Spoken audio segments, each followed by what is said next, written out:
Speaking to Canvey manager Brad Wellmen, following today's 3-2 defeat against Chichester City. Brad, after the highs of that another away win on Tuesday, back at home and another defeat, what did you make of that? Frustrating, I think, from a management standpoint. I thought at times we played some good football. I thought we was energetic at times. I think that, they've got a distinct way of playing that we stopped, and we forced turnovers high up the pitch, especially in the first half. Thought we lacked quality in the final third. I think we created chances, but we just didn't have that quality to take them. And we've given up 3 goals that are all individual errors. Did certainly look like shooting boots were missing slightly, especially in the first half. Like you say, we were creating chances. How frustrating was that we were carving out the chances and we just weren't putting them away? Yeah, it's frustrating. Of course it's frustrating because you're creating them and you want to be creating them versus not.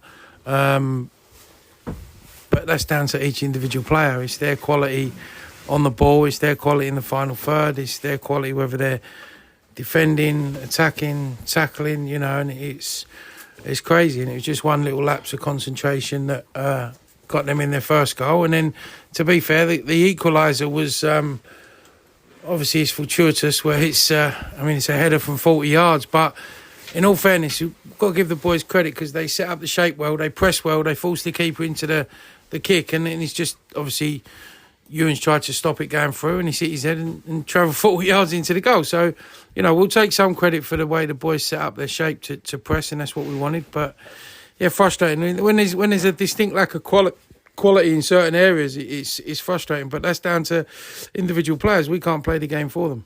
Played some decent stuff in the first half. Now, second half came out, almost looked like a different team from where we were standing, looked fairly unacceptable. They go 2-1 up and then we gift them the ball back in the middle of the park and we let off, but then about 2 minutes later we do the same and they go and punish us. How frustrating was that for you? Yeah, I'm not sure we come out and was not very good in the second half. I thought we come out and we was good. We was on the ascendancy again. We was pinning them into their half of the pitch. I think that it's exactly what you said there though. We give the ball away in the middle of the park and then 2 minutes later we do it again.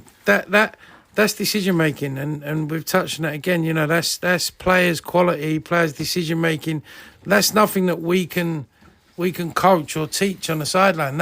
We've got to give them we're trying to give them the confidence to play and the bravery to play, and it's just routine balls. I mean, listen, you get taught at under eights that not to play square balls, or square balls have got to arrive, and just give a square ball away, and it's 40 yards. Well, it's 10 yards in their half, and the boys just slid him in and he's gone on and scored. And that's when we're on top of the game. They've not...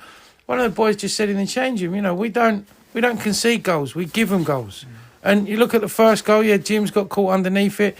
Second goal's like, the players say it's a spawny goal, it's bounced off a few people. We don't have that when we're attacking in our box. When we're attacking, players are chucking the ball. So get your feet right. And then the third one's just us again, giving the ball away. And it's not acceptable, but the only way to change that is to change the personnel. And, the boys have been really good of late, and just a little blip, but it's that inconsistency we have to change, because ultimately the boys get to decide how they want this season to sort of pan out. Do you know what I mean? And if we keep being inconsistent, we're going to end up mid-table. If we be consistent, like you look at the results today, and we're not getting ahead of ourselves here, but all of a sudden you get 3 points a day and you're sitting in a real healthy position, but you drop 3 points and then the teams below you pick up 3 points, and that little gap you had now becomes closer. But listen, we're still sitting mid-table, we're still confident, and we've got to go and be brave again. Those that have made the mistakes need to make sure they're not going to make their mistakes again Tuesday, and it's a quick turnaround, so they've got a chance to get back on it. But we can't alleviate for individual errors. There's not much we can do. That's down to the players. We spoke on Tuesday night about the form table, that we're top of the form table, joint top away from home. But at home, we're 20th. How worrying is that for you? How important is it to try and turn that home form around?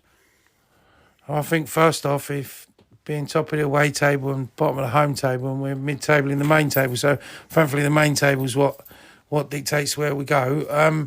We want to change it around at home. It's just that's not something we can put my finger on at the moment. You watch the games at home. We've been good at times. We've been unfortunate with a couple of late goals, and today it's individual errors. So it's a place where we train twice a week. It's a surrounding that we're used to. The fans are good at home, so it's not anything that's out of our comfort zone.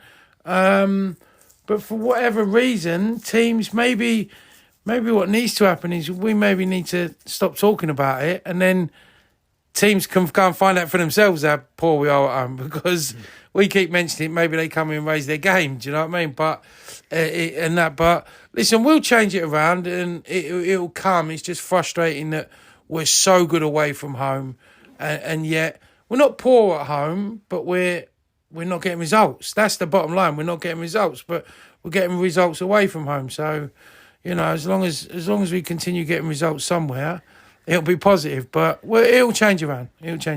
Tuesday night we go to Buckhurst Hill. I don't know about you, but I'm still having nightmares about last season at Buckhurst Hill. How nice would it be to go there on Tuesday and just put that one behind us and knock on a bit of confidence after today as well? Yeah, I think when the draw was made, everyone, it was just Buckhurst Hill come out, and it was sort of like, we've got to go there again. But listen, we're like I said, last 5 or 6 weeks we're confident. I've been and watched them and seen what they're about, and I'm confident that our squad can go there and take on that challenge and be successful. I think when we went there last year, we was in a bit of a bad place over a period of time, and we went there and they caught us on a day where they were able to beat us. And again, that was individual errors.